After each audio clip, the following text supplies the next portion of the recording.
عزت کس سے ملتی ہے؟ ہاں وَلِلَّهِ الْعِزَّةُ وَلِرَسُولِهِ وَلِلْمُؤْمِنِينَ، اللہ نے فرمایا کہ کہہ دیجیے کہ عزت تو اللہ کے خزانے میں ہوتی ہے، عزت کے مالک اللہ تعالیٰ نے، اور عزت اللہ کے حکم سے چلتی ہے، اللہ کی طرف سے چلتی ہے، اور رسول اللہ صلی اللہ تعالیٰ علیہ وسلم کے واسطے سے تقسیم ہوتی ہے، اور مومنوں پر تقسیم کر دی جاتی ہے۔ اللہ کے خزانے سے چلتی ہے، رسول کے راستے سے ملتی ہے، مومنوں پر تقسیم ہو جاتی ہے۔ وَلِلَّهِ الْعِزَّةُ وَلِرَسُولِهِ وَلِلْمُؤْمِنِينَ، عزت اللہ کے لیے ہے، رسول اللہ کے لیے ہے، مومنوں کے لیے اور کسی کے لیے نہیں ہے۔ تو اس کا معنی علماء نے بتایا، اللہ کے لیے عزت کا مطلب کیا ہے؟ عزت والے اللہ ہے، دنیا میں عزت والا اللہ سے بڑھ کر کوئی نہیں، عظمت والا اللہ سے بڑھ کر کوئی نہیں، طاقت والا اللہ سے بڑھ کر کوئی نہیں، بڑائی والا اللہ سے بڑھ کر کوئی نہیں، کبریائی والا اللہ سے بڑھ کر کوئی نہیں ہے۔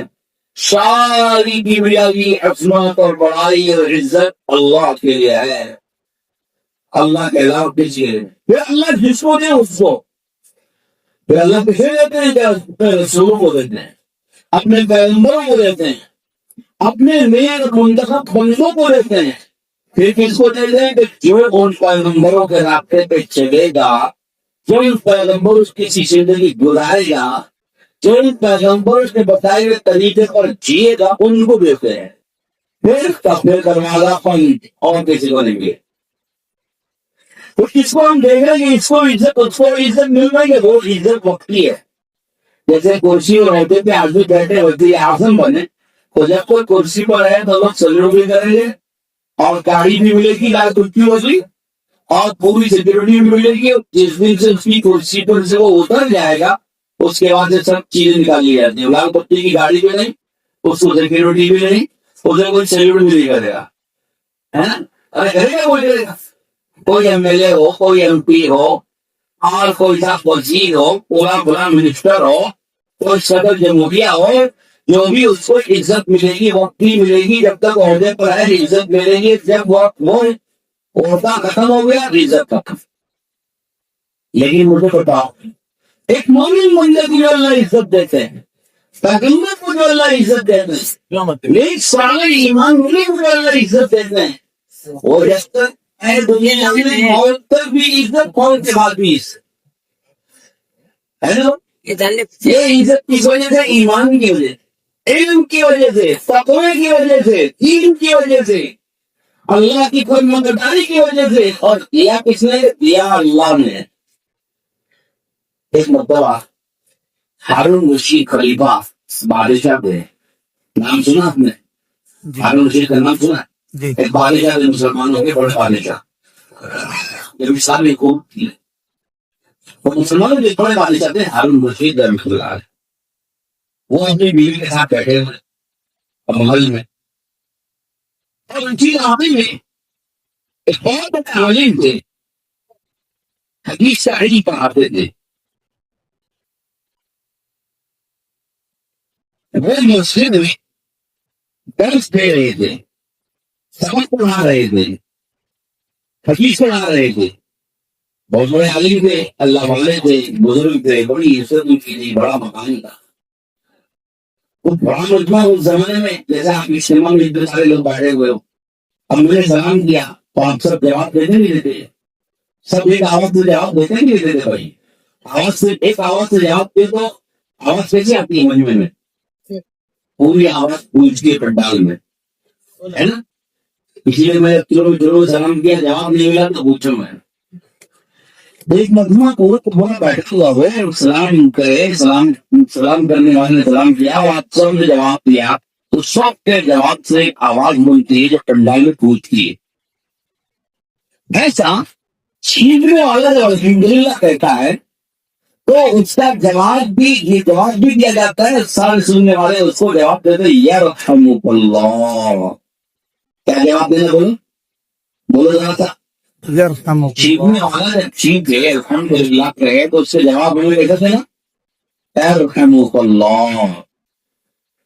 عبداللہ بن مبارک رحمۃ اللہ علیہ بیٹھے ہوئے تھے، درس دے رہے تھے، سارا مجمع ہزاروں کا بیٹھا ہوا طلبا کا سب چیزا ابھی کچھ چیت آنے پر انہوں نے الحمدللہ کہا، کچھ سارے مجموعے نے طلبا نے مل کر ایک آواز میں یرحمک اللہ تھا. تو وہ ایسی سب کی ملی ہوئی آواز اتنی زوردار رہی کہ گونج گئے، یہاں تک وہ گونج گئے.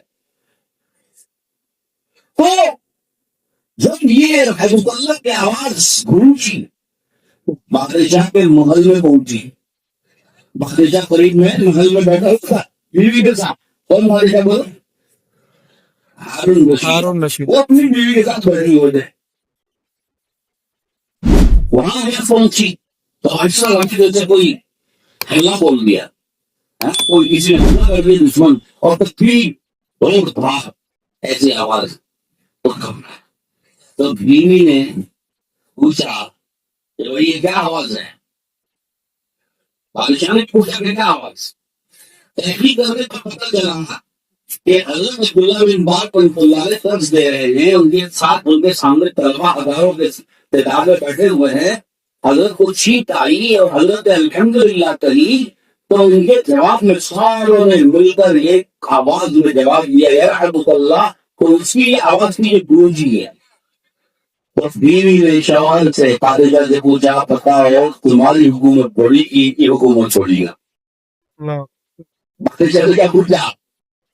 بیوی نے کیا پوچھا بھائی تمہاری حکومت بڑی کی ان کی حکومت بڑی؟ بولو. تو بادشاہ نے مانا کہ بھائی ہماری حکومت تو لوگوں کے جسموں پر ہے، جب تک ہم بادشاہ ہیں حکومت ہے لوگ ہماری بات مانیں گے. ہمیں بادشاہ کو حکم ہے، نہیں مانیں گے تو بادشاہ پیٹے گا تو جی کریں گے.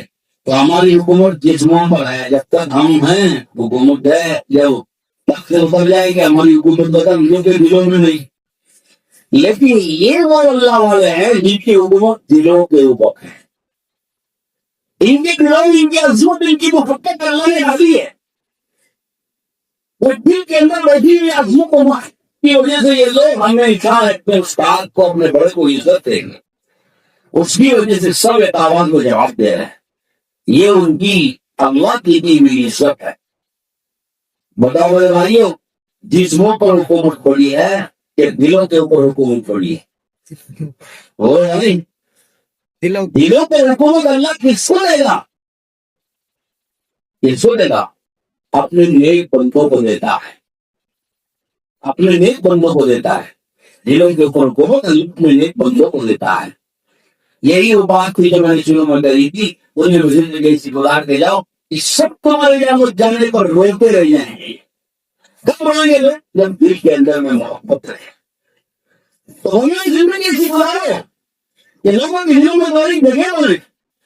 بات کرنا ہے لوگوں کو تمہارے سے، تمہاری محبت تمہاری عظمت تمہارا احترام لوگوں کے دلوں میں آئے. زندگی ایسی گزارو لوگوں کے لیے، معاشرت ایسی گزارو، اخلاق ایسے پیدا کرو، خدمت لوگوں کی ایسی کرو، دین کی محنتوں میں اور دعوت کی کام میں ایسے اپنے آپ کو لگاؤ کہ لوگوں کے دلوں میں جگہ بن جائے.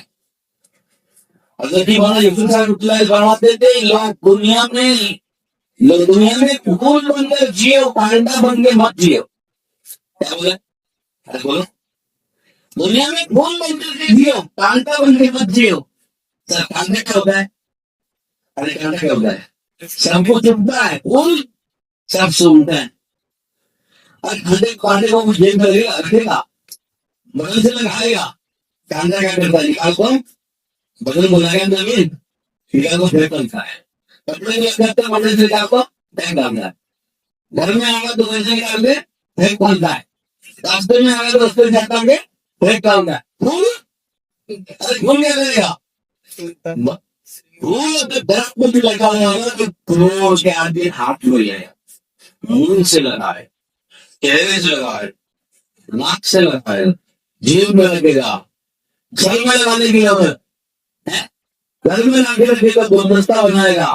پھول مل کر کے جیو کہ سب تمہیں تعلیم کرنے لگے، سب تمہیں اپنے پاس بلانے لگے، سب تمہیں اپنے دلوں میں رکھنے لگے، اور سب سے تمہارا جوڑ پیدا ہو. پھول بن کر جیو، کانٹا بن کے مت جیو.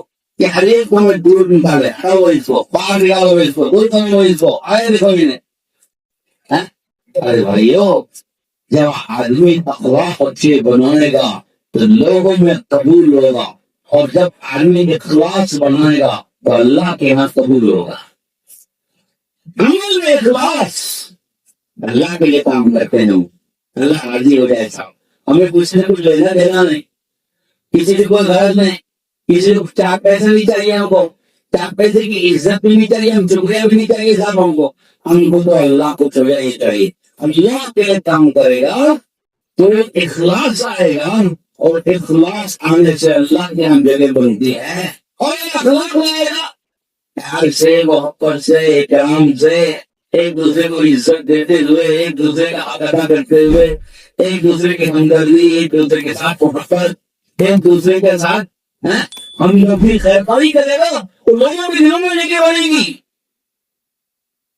تو انہوں نے فرمایا اخلاق سے لوگوں کے دلوں میں جگہ بنتی ہے، اور اخلاق سے اللہ کے یہاں جگہ بنتی ہے۔ اچھا ایک واقعہ سنا تو سنو گے؟ لوگوں کو لگتا ہے بھوک لگ رہی ہے، اس لیے بیچ میں سے اٹھ کے آہستہ آہستہ ابو چکر ہو رہے ہیں، مجھے بھی بھوک لگ رہی ہے، دیکھو اس وجہ کو بھی بھوک لگ رہی ہے، آپ بہت بھوک برداشت کرو، گرمی برداشت کرو، سفر کرو، تو اللہ پاک سفر پر پھول کیسا دیتا ہے؟ میٹھا دیتا ہے۔